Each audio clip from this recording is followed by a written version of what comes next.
وبرکاتہ نحمده ونصلی علی رسولہ الکریم اما بعد فاعوذ باللہ من الشیطان الرجیم بسم اللہ الرحمن الرحیم۔ کتاب الصیام شروع کرتے ہیں۔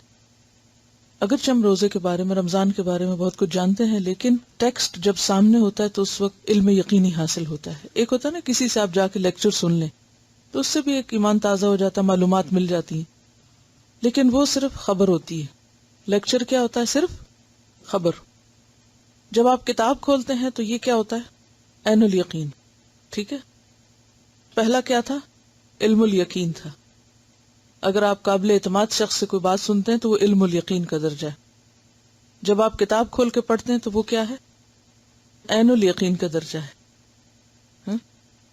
اور جب آپ اس علم کی حلاوت پاتے ہیں، وہ آپ کے اندر اترتا ہے، آپ اپنے عمل سے اس کی تصدیق کرتے ہیں، تو پھر یہ درجہ کون سا ہے؟ حق الیقین، کہ واقعی آپ نے اس علم کو حق سمجھا ہے، کیونکہ اب آپ اس کو کر رہے ہیں۔ ٹھیک ہے نا؟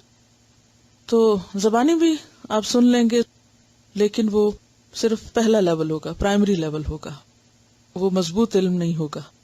اس کے لیے کتاب سامنے کھلی ہونا ضروری ہے۔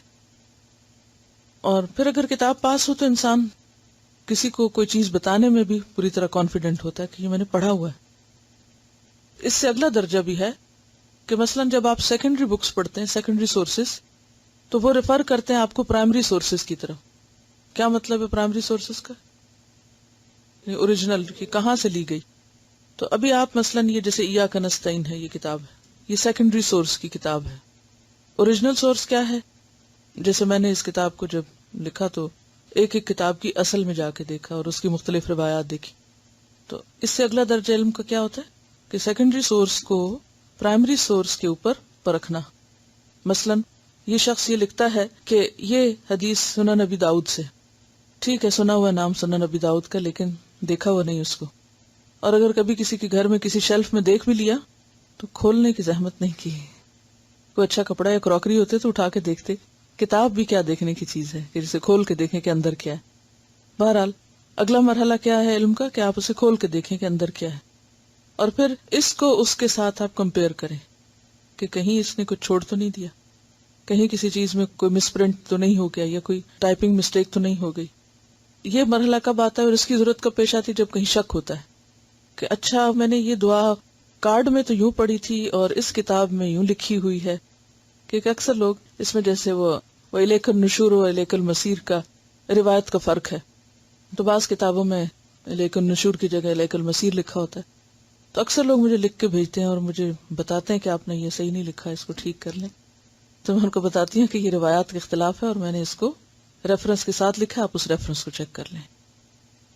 تو بات یہ ہے کہ جب ہمیں کہیں کسی کے کہے پر، لکھے پر یا بولے پہ شک ہو تو پھر فرض کیا بنتا ہے؟ مزید آگے جا کے دیکھا جائے، گہرائی میں دیکھا جائے، اور اس کا بھی آپ کو ذوق پیدا ہونا چاہیے، لیکن وہ اس درجے کے بعد کا درجہ ہے۔ یہ جو اس وقت آپ کا درجہ ہے، اس درجے پہ آپ یہ نہ کر سکتے ہیں نہ کرنے کے قابل ہیں۔ یہ جب یہ درجہ آپ کا مکمل ہو تو پھر اگلے درجے پہ آپ جا سکتے ہیں۔ ٹھیک ہے نا؟ علم کے لحاظ سے لوگوں کے 3 درجے ہیں نا، وہ لوگ جو صرف لیکچر سنتے ہیں، وہ لوگ جو باقاعدہ کتاب کھول کے استاد سے پڑھتے ہیں، اور وہ لوگ پھر آگے جا کے مزید تحقیق کرتے ہیں۔ تو آپ کون سے درجے پہ؟ درمیان والے پہ بھی۔ ٹھیک ہے۔ روزے کو عربی زبان میں صوم کہا جاتا ہے۔ صوم کا لفظی معنی ہوتا ہے رک جانا۔ صائم اس گھوڑے کو کہا جاتا ہے جسے اس کا مالک بھوکا پیاسا رکھ کر خوب دوڑاتا ہے تاکہ اس کے اندر قوت برداشت پیدا ہو اور وہ جنگ میں بھوکا پیاسا رہ کر زیادہ سے زیادہ دشمن کے مقابلے میں مدافعت کر سکے۔ قرآن پاک میں جہاں روزے کی فرضیت کی بات آتی ہے وہاں ارشاد باری تعالیٰ ہے، یا ایھا الذین آمنوا کتب علیکم الصیام کما کتب علی الذین من قبلکم لعلکم تتقون۔ اے لوگو جو ایمان لائے ہو، تم پر روزے فرض کیے گئے جیسا کہ تم سے پہلے لوگوں پر فرض کیے گئے تھے تاکہ تمہارے اندر تقوی پیدا ہو۔ اور تقوی کیا ہے؟ اللہ کے عذاب سے بچنے کے لیے، اللہ کی ناراضگی سے بچنے کے لیے ان کاموں کا اختیار کرنا جو اللہ نے اختیار کرنے کو کہی ہیں، اور ان چیزوں سے رک جانا اور اپنے آپ کو روک لینا جن سے اللہ تعالیٰ کی ناراضگی لازم آتی۔ یعنی گناہوں سے بچنا، اللہ کی ناراضگی کے کاموں سے بچنا، یہ تقوی کہلاتا ہے۔ اس بچنے کے لیے انسان کو اپنے اندر ایک خاص قوت پیدا کرنی پڑتی ہے۔ اس قوت کا نام کیا ہے؟ Self control. تو بیسیکلی روزے کا مقصد کیا ہے کہ انسان کے اندر بھوک پیاس کاٹ کر یا بھوک پیاس کی تکلیف برداشت کر کے اس کے اندر قوت برداشت پیدا ہو، اور یہ قوت برداشت اس کو بہت سی ایسی چیزوں میں کام آئے جو شیطان کے وسوسوں کی وجہ سے انسان کے اندر پیدا ہوتی۔ شیطان بھی انسان کا کھلا دشمن ہے۔ شیطان کے مقابلے کے لیے انسان کو طاقتور ہونے کی ضرورت ہے، اور وہ طاقت ایمانی طاقت ہے۔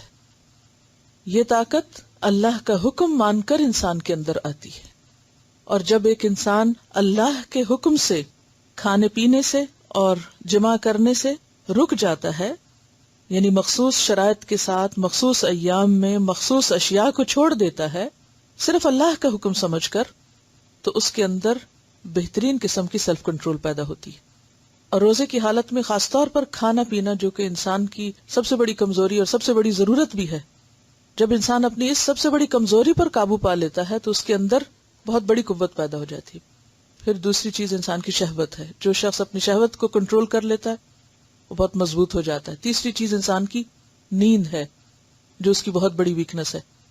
تو یہ تین چیزیں انسان کی زندگی میں، یعنی بھوک، شہوت اور نیند، ان کے غلبے سے عموماً انسان غلط چیزوں کی طرف مائل ہو جاتا ہے اور نفس کی پیروی شروع کر دیتا ہے۔ جو شخص ان تین کمزوریوں پہ قابو پا لے، اس کے لیے بہت سی خیر اور بھلائی کے دروازے کھل جاتے ہیں۔ روزے میں انسان کو اسی چیز کی تربیت دی جاتی ہے۔ بھوک اور شہوت تو براہ راست، اور نیند جو ہے وہ انڈائریکٹلی کنٹرول ہوتی ہے، کیونکہ سحری میں بھی جلدی اٹھنا پڑتا ہے، اور اس کے بعد تراویح کے لیے اور قیام اللیل کے لیے بھی انسان پھر دیر تک جاگتا ہے۔ تو اس طرح انسان کے اندر جب یہ سب کچھ اللہ کی خاطر عبادت سمجھ کر کرنے کا عمل شروع ہوتا ہے، تو اسے نہ صرف یہ کہ جسمانی فائدے حاصل ہوتے ہیں بلکہ روحانی فائدے بھی حاصل ہوتے ہیں۔ تو روزے کے بہت سے فوائد ہیں۔ اس وقت ہم ان فائدوں کو ڈسکس نہیں کریں گے، بلکہ ہم براہ راست جو شریعت میں روزے کے بارے میں احکامات ملتے ہیں ان کے بارے میں بات کریں گے۔ ان کے بارے میں سب سے پہلی بات تو یہ کہ رمضان کا مہینہ وہ مہینہ ہے جس میں روزے فرض کیے گئے ہیں۔ اگر کوئی شخص رمضان کے علاوہ کسی اور مہینے میں روزے رکھے تو اس کا فرض ادا نہیں ہوتا۔ مثلا اگر کوئی کہے کہ میں محرم میں رکھ لیتا ہوں کیونکہ وہ بھی حرمت والا مہینہ ہے، بہت اچھا مہینہ ہے، لہٰذا میں سال کے پہلے مہینے میں ہی روزے رکھ کے فارغ ہو جاتا ہوں، تو اس کی یہ عبادت قابل قبول نہ ہوگی۔ اس لیے اس عبادت کے لیے اللہ تعالیٰ نے وقت خود مقرر کر دیا، تو اس میں وقت کی جو پابندی ہے وہ بھی بے حد ضروری ہے۔ فرضیت الصیام، روزے کی فرضیت۔ روزہ اسلام کے بنیادی فرائض میں سے ایک فرض ہے۔ عن ابن عمر رضی اللہ عنہما قال قال رسول اللہ صلی اللہ علیہ وسلم بنی الاسلام علی خمس شہادت ان لا الہ الا اللہ وان محمدا رسول اللہ واقام الصلاة وایتاء الزکاة والحج وصوم رمضان، رواہ البخاری۔ حضرت عبداللہ بن عمر رضی اللہ عنہما کہتے ہیں رسول اللہ صلی اللہ علیہ وسلم نے فرمایا، اسلام کی بنیاد 5 چیزوں پر ہے۔ نمبر 1 کلمہ شہادت، اشہد ان لا الہ الا اللہ و اشہد ان محمدًا عبدہ و رسولہ۔ نمبر 2 نماز قائم کرنا۔ نمبر 3 زکوٰۃ ادا کرنا۔ نمبر 4 حج، اور نمبر 5 رمضان کے روزے رکھنا۔ اسے بخاری نے روایت کیا ہے۔ تو اس حدیث سے کیا پتہ چلتا ہے کہ رمضان کے روزے فرض ہیں، اور اسلام کے جو بنیادی 5 پلرز ہیں، 5 ستون یا ارکان ہیں، ارکان خمسہ میں سے ایک بنیادی رکن ہے۔ اگر کوئی شخص جان بوجھ کے اس کا انکار کرے کہ میں اس کو نہیں مانتا تو وہ دار اسلام سے خارج ہوتا ہے۔ عن ابی ہریرہ رضی اللہ عنہ ان اعرابیا اتى النبی صلی اللہ علیہ وسلم فقال دلنی على عمل اذا عملته دخلت الجنة قال تعبد الله لا تشرك به شيئا وتقيم الصلاة المكتوبة وتؤدي الزكاة المفروضة وتصوم رمضان. قال والذي نفسي بيده لا أزيد على هذا. فلما ولى قال النبي صلى الله عليه وسلم من سره أن ينظر إلى رجل من أهل الجنة فلينظر إلى هذا. رواه البخاری.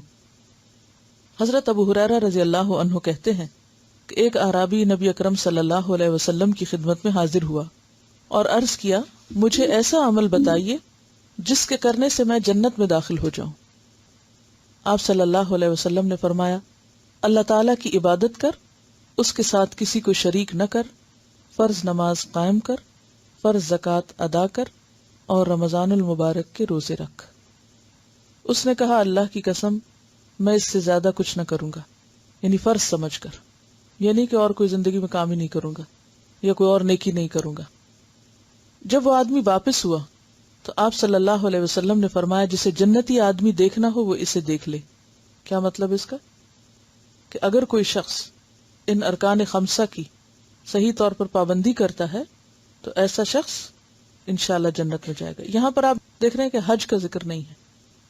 اس کی وجہ یہ ہو سکتی ہے کہ ہو سکتا ہے اس وقت تک ابھی حج فرض نہ ہوا، اور یہ بھی ہو سکتا ہے کہ اس شخص پر فرض نہ ہو، یعنی وہ اس کیٹیگری میں نہ آتا ہو. روزے کی فضیلت. فضل الصوم.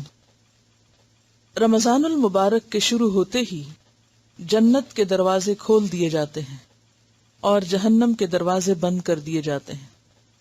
عن ابی ہریرہ قال قال رسول اللہ صلی اللہ علیہ وسلم اذا دخل رمضان فتحت ابواب السماء وغلقت ابواب جہنم وسلسلت الشیاطین. متفق علیہ. حضرت ابو ہریرہ رضی اللہ عنہ سے روایت ہے کہ رسول اللہ صلی اللہ علیہ وسلم نے فرمایا جب رمضان آتا ہے تو آسمان کے دروازے کھول دیے جاتے ہیں، جہنم کے دروازے بند کر دیے جاتے ہیں اور شیاطین قید کر دیے جاتے ہیں. جی، آسمان کے دروازے کیوں کھول دیے جاتے ہیں؟ دعاؤں کی قبولیت کے لیے، اعمال کی قبولیت کے لیے. اور بتانے کا مقصد کیا ہے؟ تاکہ لوگ اور زیادہ شوق و ذوق کے ساتھ عبادت کریں، یعنی عبادت کا شوق دلانے کے لیے یہ بات کی جا رہی ہے. اور پھر جنت کے دروازے کتنے ہیں؟ 8 دروازے. جہنم کے ساتھ ہیں لہا 7 ابواب لکل باب منہم جزء مقسوم. تو جنت کے سب دروازے کھول دیے جاتے ہیں. تو اس سے مراد یہ ہے کہ ایک تو یہ کہ جنت رمضان کے لیے تیار کی جاتی ہے، اور رمضان میں اس کے دروازے کھولنے کا جو تصور دیا گیا وہ جنت کی طرف جانے کا شوق بڑھانے کے لیے، اور یہ بھی انڈائریکٹلی کس لیے؟ تاکہ لوگ زیادہ سے زیادہ اچھے کام کریں، نیکیوں کی طرف بڑھیں، دوڑیں، اور اس منزل کو سامنے رکھتے ہوئے، اس اجر اور اس ثواب کو سامنے رکھتے ہوئے اور زیادہ تیزی کے ساتھ نیکی کی طرف بڑھیں. اور پھر جنت کا تصور جو ہے اور جنت کے کھلے دروازوں کا تصور دراصل انسان کے لیے ایک سبب یا ذریعہ بنتا ہے. کس بات کا؟ یا ایک وجہ بنتی ہے کیا؟ کہ انسان نیکی کی طرف اور زیادہ شوق کے ساتھ دوڑے. جہنم کے دروازے بند کر دیے جاتے ہیں. تو جہنم میں لے جانے والی کیا چیزیں؟ برائیاں. تو جہنم کے دروازے بند کرنے کا مطلب پھر کیا ہے؟ کہ انسان کو دنیا میں بھی، اس زمین پر بھی ایسا ماحول فراہم کیا جاتا ہے روزے کے ساتھ، یعنی روزے جیسی عبادت کے ساتھ، کہ انسان کو ایک نیکی کا ایسا ماحول ملتا ہے کہ جس میں جنت کی طرف لے جانے والے کام زیادہ کرنے کی توفیق یا مواقع ملتے ہیں، اور جہنم کی طرف لے جانے والے کاموں کے مواقع کم ہو جاتے ہیں. باب اصل میں ذریعہ ہے. اب اس میں آپ دیکھیے کہ یعنی اس میں کوئی اشکال نہیں ہے کہ اگر ہم یہ مانیں کہ ہاں واقعی ایسا ہوتا ہے، اور جنت والے جب جنت میں داخل ہوں گے تو اس کے بارے میں کیا کہا کہ مفتحۃ لہم الابواب، کہ دروازے پہلے سے ہی کھول دیے جائیں گے. دروازے کا بند ہونا اور کھل جانا یہ کس بات کی علامت ہے؟ سہولت سے داخل ہونے کی، ویلکم کرنے کی. مثلا اگر آپ کہیں جا رہے ہیں اور دروازہ خود بخود کھل جاتا ہے، یہ پہلے سے ہی کھلا ہوا ہے، تو یہ کس بات کی علامت ہے؟ کہ ویلکم، آپ کا انتظار کیا جا رہا ہے، آپ اس کے اہل ہیں کہ آپ یہاں داخل ہوں. اور کسی دروازے کا بند ہونا کیا ہے؟ کسی رحمت سے یا کسی بھی خیر اور بھلائی سے محروم ہونا. اور پھر جنت کے جو مختلف دروازے ہیں اس سے کیا پتہ چلتا ہے کہ ان میں سے ایک دروازہ باب الریان بھی ہے. جیسے کہ ایک اور حدیث میں آتا ہے کہ جنت کے 8 دروازے ہیں جن میں سے ایک دروازے کو ریان کہتے ہیں. اس دروازے سے صرف روزے دار ہی داخل ہوں گے، کوئی اور داخل نہیں ہو سکے گا. پھر یہ کہ رمضان میں عمرے کا ثواب حج کے برابر ملتا ہے. عام نیکیوں کا ثواب بھی عام دنوں سے زیادہ ہوتا ہے، اور خصوصاً عمرے کا ثواب. ان عطا ان رحمہ اللہ. جب میں عربی عبارت پڑھوں تو آپ لوگ اپنی پینسل کے ساتھ عربی عبارت کے ایک ایک لفظ پر ساتھ ساتھ چلتے چلے جائیں، یعنی اپنی پینسل کو اس لفظ پر رکھتے چلے جائیں. اس کا کیا فائدہ ہوگا؟ عربی سے آپ کی نگاہیں مانوس ہوں گی، اور ہو سکتا ہے بہت سا ترجمہ آپ کو پہلے سے آتا ہو اور چند لفظ مشکل ہوں جو آپ کو نہ آئے.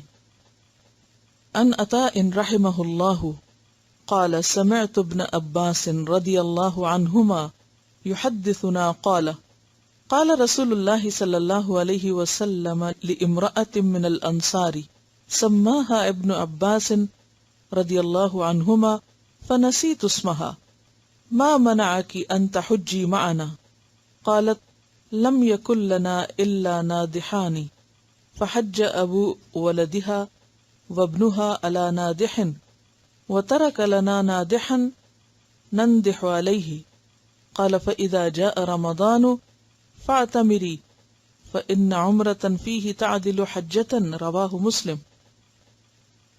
حضرت عطا رحمہ اللہ کہتے ہیں میں نے حضرت عبداللہ بن عباس رضی اللہ عنہ سے سنا کہ رسول اللہ صلی اللہ علیہ وسلم نے انصار کی ایک عورت ام سنان سے فرمایا.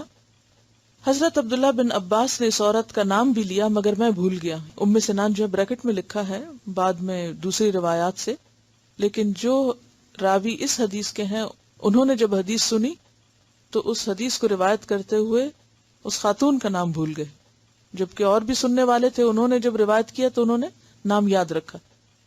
تو یہیں سے پھر روایات کے فرق ہو جاتے ہیں کہ رسول اللہ صلی اللہ علیہ وسلم نے ام سنان سے کہا تم ہمارے ساتھ حج پر کیوں نہیں چلتی.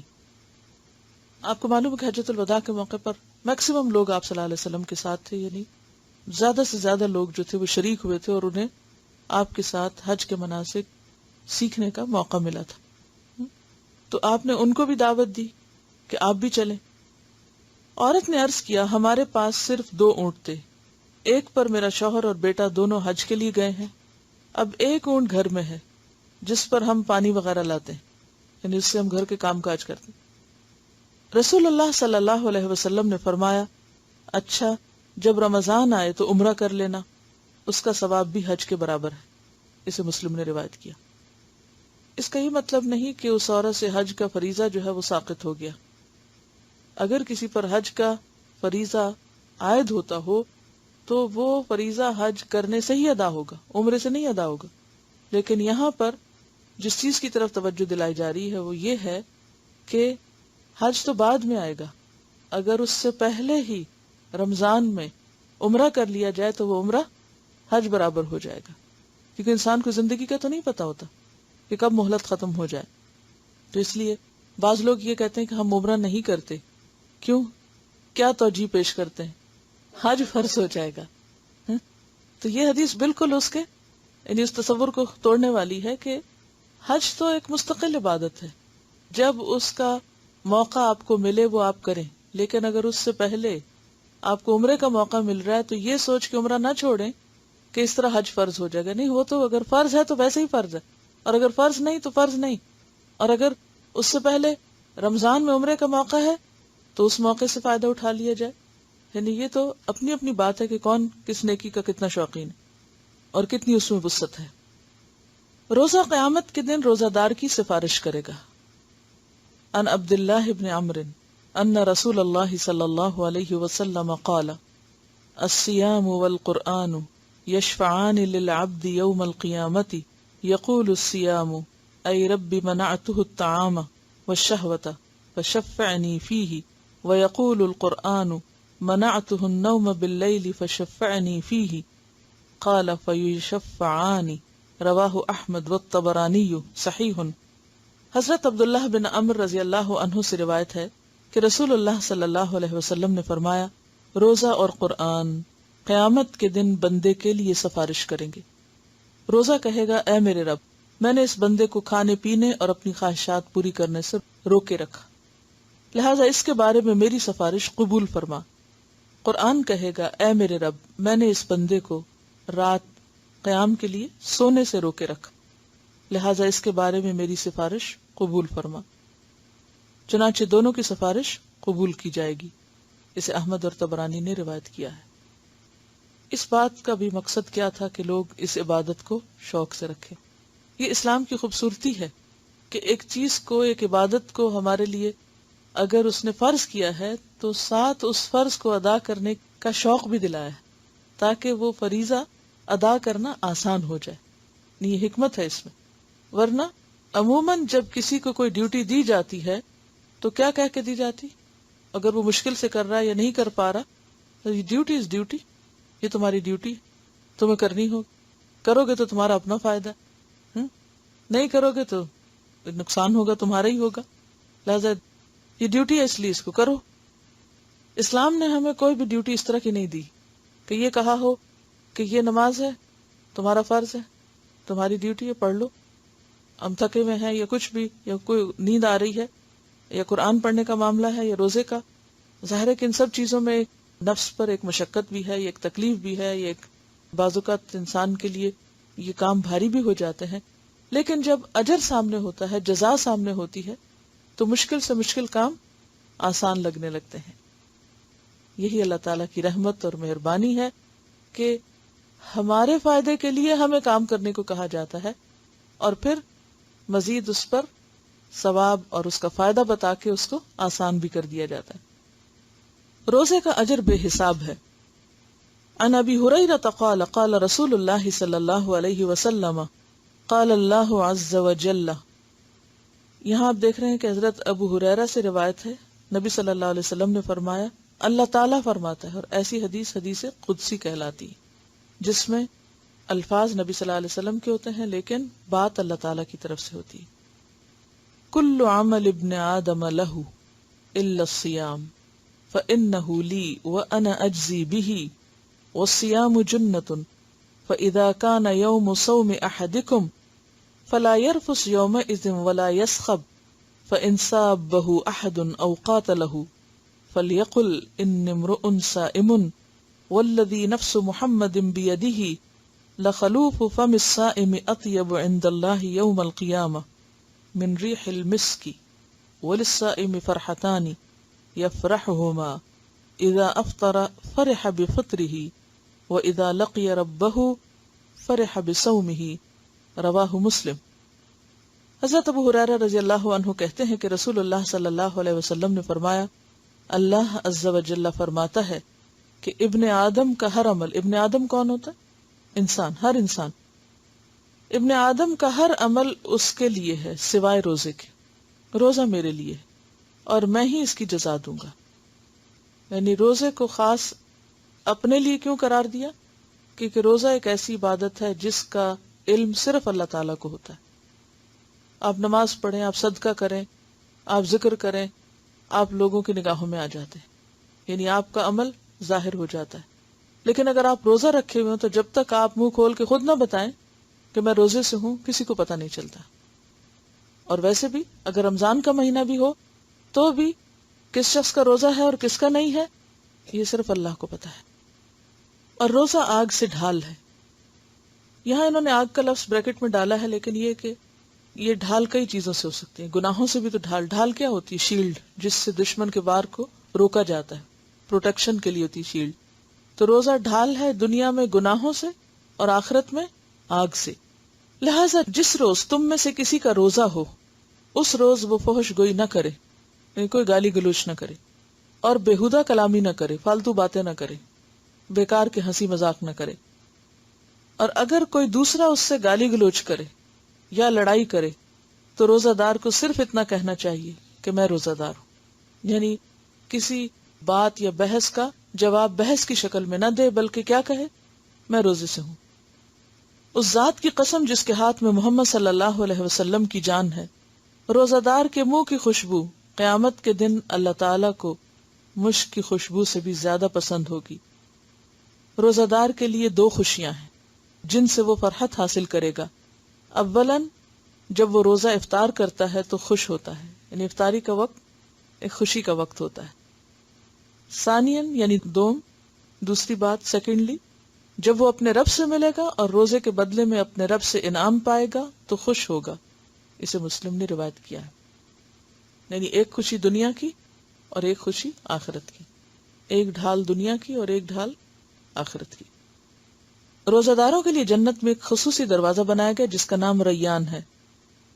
عن سہل بن سعد رضی اللہ عنہ قال قال رسول اللہ صلی اللہ علیہ وسلم ان فی الجنة بابا یقال له الریان يدخل منه الصائمون يوم القیامة لا يدخل منه احد غیرهم متفق علیہ۔ حضرت سہل بن سعد رضی اللہ عنہ کہتے ہیں رسول اللہ صلی اللہ علیہ وسلم نے فرمایا جنت کا ایک دروازہ ہے جس کا نام ریان ہے، جس سے قیامت کے دن روزہ دار گزریں گے، ان کے علاوہ اس دروازے سے کوئی دوسرا نہیں گزرے گا۔ اسے بخاری نے روایت کیا۔ بات یہ ہے کہ جنت کے جو مختلف دروازے ہیں وہ مختلف نیکی کے کاموں کے لیے مخصوص ہیں۔ مثلا نمازیوں کے لیے ایک دروازہ ہے، اور صدقہ کرنے والوں کے لیے، اور روزہ رکھنے والوں کے لیے، اور کوئی ایسا شخص بھی ہو سکتا ہے کہ جو سارے ہی کام کرتا ہو، تو ایسے میں پھر وہ کس دروازے سے داخل ہوگا؟ جس سے چاہے گا داخل ہوگا۔ اور باب الریان ایک اہم دروازہ ہے جس سے صرف روزہ دار داخل ہو سکیں گے، اوروں کو اس سے اندر نہیں آنے دیا جائے گا۔ تو آپ دیکھیے کہ کسی بھی جگہ میں داخل ہونے کے لیے بعض مین گیٹ ہوتے ہیں، بعض چھوٹے گیٹ ہوتے ہیں، یا مختلف شکل کے بنے ہوئے ہوتے ہیں، اور کسی بھی جگہ داخل ہونے کے لیے جو خوبصورت دروازہ بہرحال اس سے داخل ہونا بھی ایک انجوائمنٹ کا ذریعہ ہوتا ہے۔ تو یہ بھی ایک طرح سے روزے کا شوق دلانے کے لیے لوگوں کو بتایا گیا ہے۔ اور دوسری بات یہ ہے کہ ہر شخص کے اندر آپ دیکھیں گے کہ ایک نمایاں نیکی ہوتی ہے۔ کچھ لوگ نمازوں کا بہت شوق رکھتے ہیں، فرائض کے علاوہ نوافل بھی پڑھتے ہیں، تو خشوع و خضوع سے نماز ادا کرتے ہیں۔ کچھ لوگ روزے کثرت سے رکھتے ہیں، کچھ لوگوں کو صدقہ خیرات کا بہت شوق ہوتا ہے، اسی طرح اور نیکیوں کا بھی۔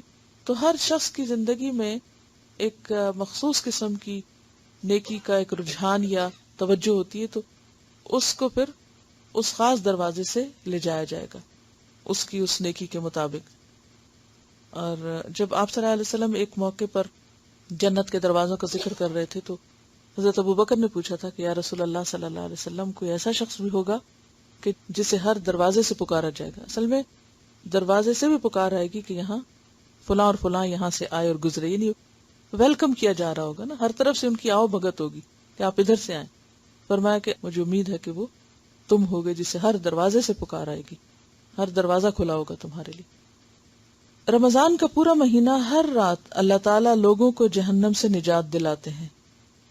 عن ابی ہریرہ عن رسول اللہ صلی اللہ علیہ وسلم قال اذا كانت اول لیلۃ من رمضان صفدت الشیاطین ومردت الجن وغلقت ابواب النار فلم يفتح منها باب وفتحت ابواب الجنة فلم يغلق منها باب ونادى مناد یا باغی الخیر اقبل ویا باغی الشر اقصر وللہ اتقاء من النار وذلك في كل لیلۃ، رواہ ابن ماجہ، صحیح۔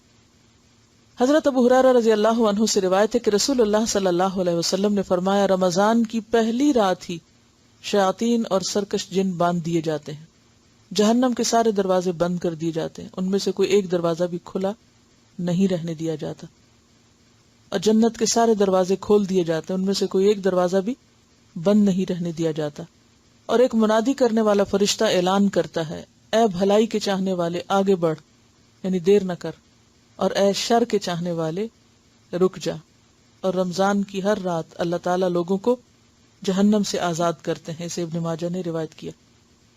اس حدیث سے کئی باتیں ہمیں پتہ چل رہی ہیں۔ پہلی بات تو یہ ہے کہ رمضان ایک خاص مہینہ ہے جس کا اہتمام صرف اس دنیا میں نہیں ہوتا بلکہ عالم بالا میں بھی ہوتا ہے، اور عالم بالا میں رمضان کی جو ایک قدر و اہمیت پہچانی جاتی ہے وہ کس سے، کہ اس رات جنت کے سب دروازے کھول دیے جاتے ہیں، پہلی رات ہی، اور جہنم کے سب دروازے بند کر دیے جاتے ہیں، اور پھر خاص طور پر بڑے بڑے شیطانوں کو باندھ دیا جاتا ہے جو دنیا میں فساد پھیلانے کا سبب بنتے ہیں۔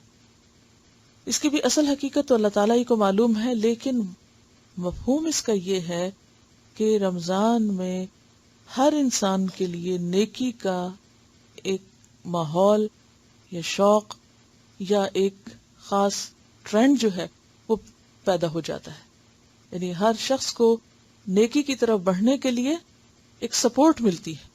یعنی عام حالات میں اگر کوئی نیکی کرنا مشکل ہوتا تو رمضان میں وہ نیکی آسان ہو جاتی اس مجموعی ماحول کی وجہ سے، اور اسی طرح برائی کرنا مشکل ہو جاتی۔ کیونکہ بہت سے لوگ اس پر اعتراض کرتے ہیں کہ پھر بھی لوگ غلط کام کیوں کرتے ہیں، تو اس سے یہ نہیں کہا گیا کہ سارے ہی جن شیطان بند ہو جاتے ہیں، اس سے کہا گیا کہ شیاطین اور سرکش جن، اور پھر شیطان کی تربیت میں رہنے کے بعد انسان کافی حد تک اس کا رنگ لے چکا ہوتا ہے، اگر وہ بند بھی ہو جائے تو انسان خود کافی ہے۔ ہاں، ایک اور بات جو اس حدیث سے پتہ چلتی ہوئی کہ اللہ تعالیٰ جہنم سے لوگوں کو آزاد کرتے ہیں، یعنی ہر رات میں، تو اس کا مطلب یہ بھی ہو سکتا ہے کہ دنیا میں جب لوگ روزہ رکھتے ہیں، نماز پڑھتے ہیں، دعائیں کرتے ہیں، استغفار کرتے ہیں، تو جو رمضان آگے بڑھتا چلا جاتا ہے مختلف لوگوں کی بخشش ہوتی چلی جاتی، یعنی گویا ان کو جہنم سے رہائی کا پروانہ ملتا جاتا ہے جو قیامت کے دن ان کو بتایا جائے گا۔ اور یہ بھی ہو سکتا ہے کہ جو لوگ مر چکے ہوں اور وہ کسی عذاب میں مبتلا ہوں تو اللہ تعالیٰ اس مہینے کی برکت سے ان کو بھی عذاب سے رہا کرتے ہوں۔ اللہ ہی حقیقت جانتا ہے، کیونکہ بظاہر کوئی ایسی دلیل تو نہیں، لیکن قیاس کیا جا سکتا ہے اس حدیث پر جس میں آتا ہے کہ نبی صلی اللہ علیہ وسلم رمضان کے مہینے میں قیدیوں کو آزاد کر دیا کرتے تھے، یعنی ایک خاص مہینہ تھا تو اس لیے آپ اس مہینے میں بہت زیادہ لوگوں کے ساتھ شفقت اور محبت اور احسان کرنے والے تھے۔ ایک حدیث میں آتا ہے کہ کانا اجود ما یکون فی رمضان، کہ سب سے زیادہ آپ کی سخاوت رمضان کے مہینے میں ہوتی تھی۔ حین یلقاہ جبریل، جب جبریل آپ سے ملاقات کرتے تھے، اور رمضان کی ہر رات میں جبریل آپ سے ملاقات کرتے تھے، اور خصوصاً آخری عشرے میں اور تیز آندھی سے بھی زیادہ آپ سخی ہو جاتے تھے یا سخاوت کیا کرتے تھے۔ روزہ افطار کے وقت بھی اللہ تعالیٰ لوگوں کو جہنم سے آزاد کرتے ہیں۔ عن جابر قال قال رسول اللہ صلی اللہ علیہ وسلم ان للہ عند کل فطر اتقاء وذلک فی کل لیلہ، رواہ ابن ماجہ۔ حضرت جابر سے روایت ہے کہ رسول اللہ صلی اللہ علیہ وسلم نے فرمایا، اللہ تعالیٰ ہر روز افطار کے وقت لوگوں کو جہنم سے آزاد کرتے ہیں۔ اسے ابن ماجہ نے روایت کیا ہے۔ رمضان میں صیام اور قیام کرنے والا قیامت کے دن صدیقین اور شہداء کے ساتھ ہوگا، لیکن اصل چیز پھر کوالٹی ہے کہ کس درجے کا روزہ رکھا، روزہ رکھ کے کیا کیا، اور پھر کس طرح کا قیام کیا۔ عن عمرو بن مرۃ الجہنی قال جاء رجل الى النبي صلی اللہ علیہ وسلم فقال یا رسول اللہ ارأیت ان شہدت ان لا الہ الا اللہ وانک رسول اللہ وصلیت الصلوات الخمس وادیت الزکاة وصمت رمضان وقمته فممن انا قال من الصدیقین والشہداء، رواہ البزار وابن خزیمہ، اور حدیث صحیح ہے۔ حضرت عمرو بن مرہ جوہنی کہتے ہیں کہ ایک آدمی نبی اکرم صلی اللہ علیہ وسلم کی خدمت میں حاضر ہوا اور عرض کیا، یا رسول اللہ، اگر میں گواہی دوں کہ اللہ کے سوا کوئی الہ نہیں، آپ اللہ کے رسول ہیں، 5 نمازیں پڑھوں، زکوٰۃ ادا کروں اور رمضان میں صیام اور قیام کروں تو میرا شمار کن لوگوں میں سے ہوگا؟ آپ صلی اللہ علیہ وسلم نے فرمایا، صدیقین اور شہداء میں سے۔ تو اس سے کیا پتہ چلتا ہے کہ روزہ ایک ایسی عبادت ہے کہ جو انسان کے لیے بے پناہ اجر اور ثواب کا باعث بنتی ہے۔ وآخر دعوانا الحمدللہ رب العالمین، سبحانک اللہم وبحمدک، نشہد ان لا الہ الا انت، نستغفرک ونتوب الیک۔ السلام علیکم ورحمۃ اللہ وبرکاتہ۔